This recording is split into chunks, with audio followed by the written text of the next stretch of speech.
Richard Gutierrez at Barbie Imperial magsasama sa isang bigating proyekto.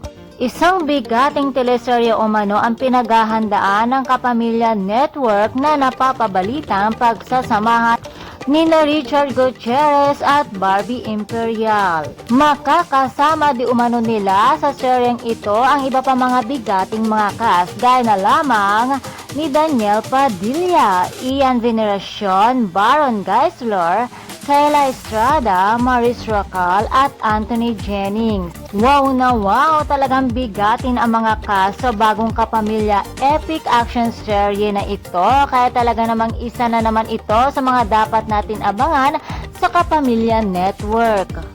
Samantala, matatandaan ngang kamakailan lamang na naliling sina Richard Gutierrez at Barbie Imperial dahil sa ilang beses na silang naispata magkasama, at dahil nga sa magkasama sila sa isang proyekto, dito na nga kaya aamin ang dalawa kung ano nga ba ang kanilang tunay na relasyon. Yan ang dapat natin abangan mga chikadoras. And for more showbiz update, please don't forget to like, share, and subscribe my channel. Thank you for watching.